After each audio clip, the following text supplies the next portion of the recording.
Notification volume 0%. Good afternoon, and welcome to More Than Meets the Eye. I'm your host, Blind Prime, and for today I have for you Transformers Legacy from the Generations line, Optimus Prime, G2 Laser Edition. And there it is. Making sure I had all of his accessories, including Bulkhead's gun for some reason. This isn't Bulkhead's gun. That's the laser gun. Okay. All right, so if you're watching this, you've discovered Blind Prime. My channel is devoted to raising awareness for the blind through alternative means and methods, like occasionally the camera going out of focus, and mainly just verbal explanations of what I'm doing. So, if you like what you hear here, then please go down below, like and subscribe, and share it with anyone else that you feel needs to be more aware of the blind. I won't mind it. I'll be getting my job done easier. So, let's get into this. We have Lazer Optimus Prime. He is the first real leader class out of Transformers Legacy. I'm not counting the Galvatron because it's just a repaint of the previous Galvatron. And part of me wants to consider Blaster in Legacy, but I know Blaster's more of a Kingdom or Legacy. He's a weird one. He straddles the line, and that makes him difficult to decide which is better, him or Cyclonus. Or just him in general for the Legacy. He's straddling the line there. He's fighting both Cyclonus and Legacy. So, let's talk about this guy in... Oh, crap. I done screwed up again. Okay, there goes... Hey. The end of his trailer keeps trying to unfold itself. It's really weird. But I do appreciate that the trailer kind of transforms. So, we're going to put that trailer back in its spot. Where did it go? There it is. Spot. There it is. Alright, so let's get into the measurement. And let's try and get this done. So, measurement-wise, he stretches all the way from there to there. Oh, and of course he wants to screw up this again. Okay, cool. So we're just going to set this. Stay over there in your little corner, accessories. Good grief. Okay, so we're going to move it from there to there. And then we're going to drive the truck forward. Wait, I'm going to drive the truck forward. There it is. Okay. And boom. And there we go. So it's 38. The truck measures with trailer 38 studs long. The trailer itself, let's get this undone and unfold it. There it goes. The trailer itself is boom and boom. And that... do it from this end so I have my guards. Okay, there it goes. And that is 17, 18, 19, 20 studs long for the trailer. It's 8 studs wide. And the Optimus Prime is... There you go. Is 17, 18, 19, 20, 21, 22, 23 studs long and 8 studs wide. Put the Lego pad away and bring out the Cliff Jumper. Here's Cliff Jumper. Cliff Jumper goes from the front end of the Optimus Prime bumper all the way to nearly the end of the fuel tank, his diesel fuel tank on the side. And then Cliff Jumper goes from the tail of the tanker truck all the way to... What is that? What rib is that? It goes almost all the way to the second rib down the line if you count from the end of the tanker trailer that plugs into the truck bed, and you just count 1, 2 ribs down the side and a little bit, and that's how long Cliff Jumper is compared to the trailer. Cliff Jumper is of course like 5 studs wide, so he has a lot of fun. You can put him all over the place. He can ride on the top. He can ride on the top of the Optimus. He can ride everywhere. We're putting the Cliff Jumper away though. Though we need to do one more little comparison. There we go. For those people who can see. Boom and boom. Okay, we're done. All right, let's talk about these accessories that I just lost one of. Where'd it go? Where'd it go? Let's see. That's not it. What just happened to it? I just knocked it over. There it is. Come here.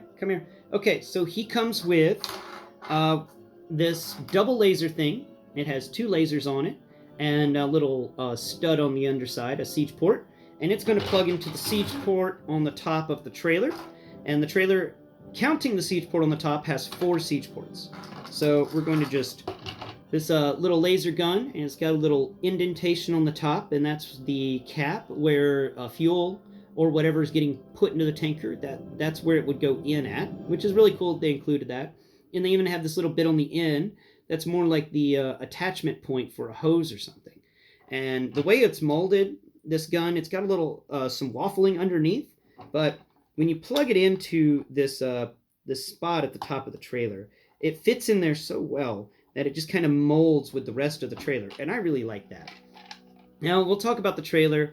It's got 1, 2, 3, 4, 5, 6 pairs of ribs, and these ribs are things that stick out further from the tank itself and add structural integrity to the tank in case somebody were to hit on the sides. These ribs are there to help protect the tank from getting ruptured and keep everyone around the tank secure in case it's carrying anything dangerous.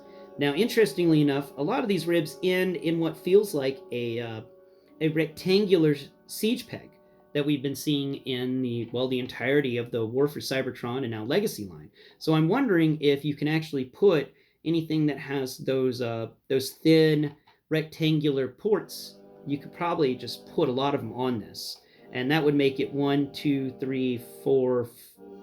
That one doesn't count, and that one doesn't really count. So it would have 4 points where it could connect to, and that's pretty cool.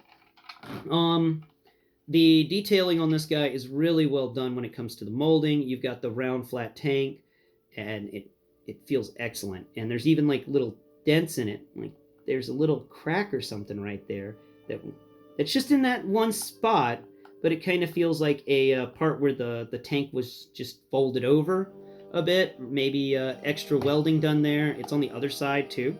It's kind of unique. I really like this tanker trailer. It's really cool. The underside is pretty flat. There's no siege ports on the underside, sadly. I really wish they had put some there for us. And yeah, the wheels are pinned in. They're not, or pegged in, not pinned in. So they have hubcaps, and instead of that horrible vertical or horizontal or diagonal line, that meant that it was just pinned in. And yeah, that's all we had to say for this guy. He's got some really great molding on the back. We've got some hose moldings and stuff like that, and suspension, to keep the tank stable. And yeah, that's the tank. The tanker car is not very.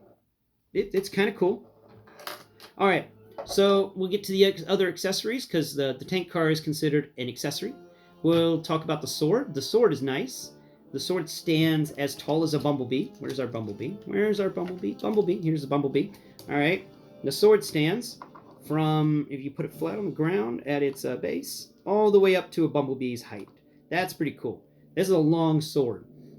And it's got some nice texturing to it. It's got a little indentations on the side. It feels really neat. I hope that it's made of clear material, like it's a clear sword. I think that'd be cool. And it does store on the underside. Get out of here, bumblebee. On the underside of your Optimus Prime, your Lazer Optimus Prime, just look between the back wheels.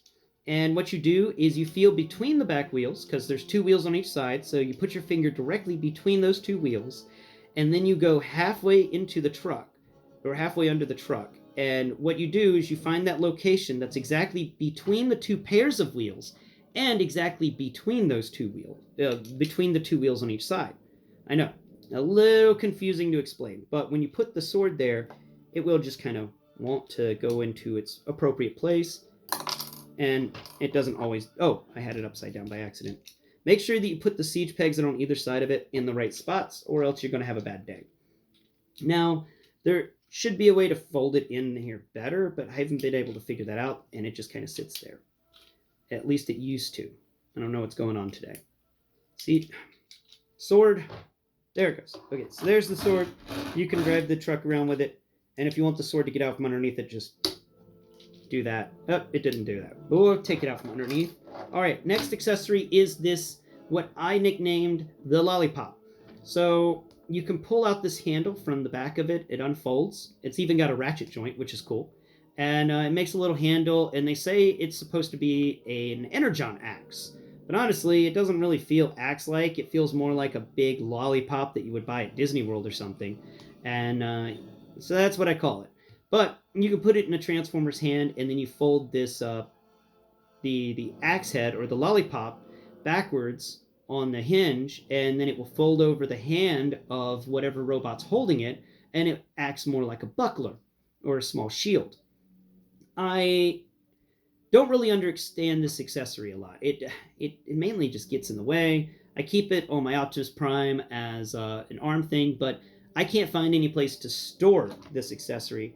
I did find that these two siege pegs that are these rectangular pegs on the back that are on the handle itself do fit around the smoke pipe of your Lazer Optimus Prime, so you can just kind of stick it in there, and then it just hangs from that spot, and it's easy to remove. It's not really in there steady. But that's the lollipop shield, the lollipop shield, the lollipop shield. All right, let's talk about Optimus Prime here. He's got 9 pegs, siege ports, which is decent number for a vehicle. Usually vehicles have like 3 or 4, something like that, and robots on average have 9. So having 9 for him is pretty good, and he's got even more whenever he's in robot mode. And we'll talk about the textures here. The front bumper's got some really nice steel texture to it. It's even got rivets in there where some bolts are put in to hold the front bumper on nice and sturdy. It's got a really well molded grill for the front of the truck. I do wish that they had put a hood ornament there, like a little Optimus Prime or Autobot head sculpt, like the Autobot symbol or something, hood ornament that could split in half. I thought that would be neat, but they didn't do that, which I'm a little sad about. The wheels are very well done. They spin very well, and they have nice hubcaps that have really good textures on them. You can feel all of the little nuts and bolts that hold a hubcap on. The headlights are in a good position, and they're really well textured. And this you feel around this vehicle, you feel a freightliner truck, not frontliner. And it's very smooth and nice. This is a very well done truck transformation. It's solid and secure. You got some really nice big windows. They usually manage to put in windshield wipers, but I don't. Wait, are those windshield wipers right there? Yeah, okay. It does have tiny windshield wipers that have been molded into the window. And we get over here to the sides. We get very nicely molded in doors with little step stools to get up there, little step points, and the rearview mirror, the side mirror. Now, the side mirror is what I use personally to judge scale, because I have noticed that the Transformers, Hasbro, does like to make sure that that side window is to scale with other vehicles. So if you're having trouble figuring that out, computer, cancel timer. Computer, cancel timer. All right, that timer meant that we're almost done with our time. So, on the back of him, he's mainly just the Earthrise Optimus body mold, or leg mold, with a bit of change where they, instead of having those vents down the back of the truck bed, they're now a little up-armored, and they feel heavier and more secure. Like, this is Lazer Optimus Prime. He added some armor and some better guns because, apparently he didn't want to be considered to be somebody lacking in armor and weaponry, but he got rid of his giant blaster and instead got 2 tiny lasers and a sword and a shield. So I don't know who's better off, but yep, that is Lazer Optimus Prime. He is amazing, and I recommend him. He's even, his arms fold into the back of the truck bed, the front of the truck, to make a really nice sleeper cab kind of thing going off to the back. And when you attach this tanker, which always falls apart because they put that joint in just the worst possible spot. But there you go. There's him with the tanker. And for a comparison shot, we've got our Nemesis Prime here with Nemesis Prime's trailer, which is the boxcar trailer. And there's a nice little side-by-side. Spin these guys around. There we go. And that's the other way. Now, personally speaking, I think that Nemesis Prime deserves the tanker more. This tanker is definitely built for Nemesis. Nemesis deserves it. I think it works better with him, and then the black trailer can work really great with your Lazer Optimus Prime.